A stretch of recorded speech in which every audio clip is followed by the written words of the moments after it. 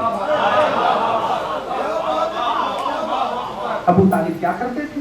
مصطفیٰ کو اٹھاتے تھے بستر سے, کبھی طالب کو سلاتے تھے, کبھی جعفر کو سلاتے تھے, کبھی عقیل کو سلاتے تھے, کبھی علی کو سلاتے تھے. پہلا دن ہے, آپ توجہ فرمائیں گے تو میرے دن اچھے گزر جائیں گے اور آپ کی بھی توجہ ہو جائے گی. کیا مطلب؟ یعنی جب کیا کرتے تھے ابو طالب؟ مصطفیٰ کو اٹھاتے تھے, کبھی طالب کو سلاتے تھے, کبھی جعفر کو سلاتے تھے, کبھی عقیل کو سلاتے تھے, کبھی علی کو سلاتے تھے. کیوں؟ اس لیے کہ میرے کٹ جائیں مصطفیٰ بچ جائیں. میرے کٹ جائیں مصطفیٰ بچ جائیں, میرے کٹ جائیں مصطفیٰ بچ جائے. وضاحتوں کا وقت نہیں ہے اور مجھے شاہ صاحب نے کہا بھی میں زیادہ وضاحتوں میں جانا بھی نہیں چاہتا. میں تو اتنا عرض کرنا, طالب کو سلاتے تھے, جعفر کو سلاتے تھے, عقیل کو سلاتے تھے, علی کو سلاتے تھے. کیوں؟ اس لیے کہ میرے کٹ جائیں مصطفیٰ بچ جائے. مصطفیٰ پہ قربان کر رہے تھے اپنے بیٹوں کو. ان میں سب سے چھوٹے ہیں علی, سب سے بڑے ہیں طالب, پھر پھر علی. لو میں ایک تاریخی جملہ آپ کی خدمت میں ویسے عرض کر لوں, اگرچہ شاید اس کا ربط نہ ہو. یہ چاروں بھائیوں میں 10 سال کا فرق ہے. بڑی مہربانی آپ کی, بہت نوازش آپ کی. طالب کے 10 سال بعد جعفر, جعفر کے 10 سال بعد عقیل, عقیل کے 10 سال بعد علی آئے. 10 سال کا فرق ہے ان چاروں بھائیوں میں. اور کیا تھا؟ میرے بیٹے کٹ جائیں مصطفیٰ بچ جائے. چھوٹا ہے علی, سب سے چھوٹے ہیں علی, سب سے چھوٹے ہیں علی. آپ کی توجہ, سب سے چھوٹے ہیں علی. مجھے انصاف سے بتاؤ, آپ علی جیسا, علی کے ان 3 بڑے بھائیوں کو سمجھتے ہیں یا ڈنڈے کی چوٹ پہ نہیں سمجھتے نا؟ نہ طالب کو علی جیسا سمجھتے ہیں, نہ جعفر کو علی جیسا سمجھتے ہیں, نہ عقیل کو علی جیسا سمجھتے ہیں. پکی بات ہے, علی کے 3 بھائیوں کو ہم علی جیسا نہیں سمجھتے.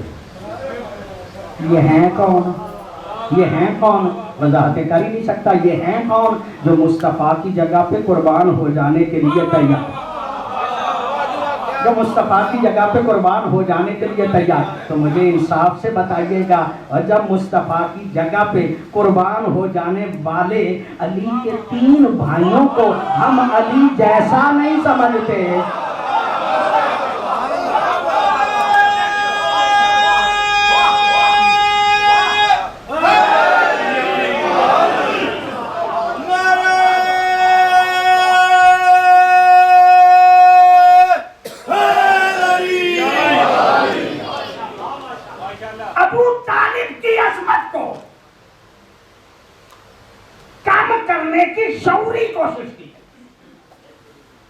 ابو طالب کی عظمت کو کم کرنے کی جتنا جسم میں زور تھا یا جتنی فکر تھی اتنی اس نے کوشش کی ہے کہ ابو طالب کی عظمت کو کم کیا جائے.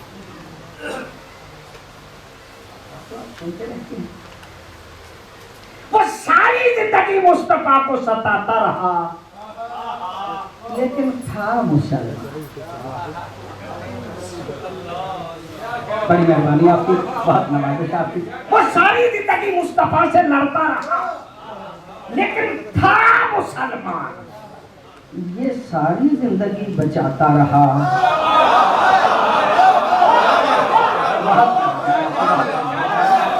یہ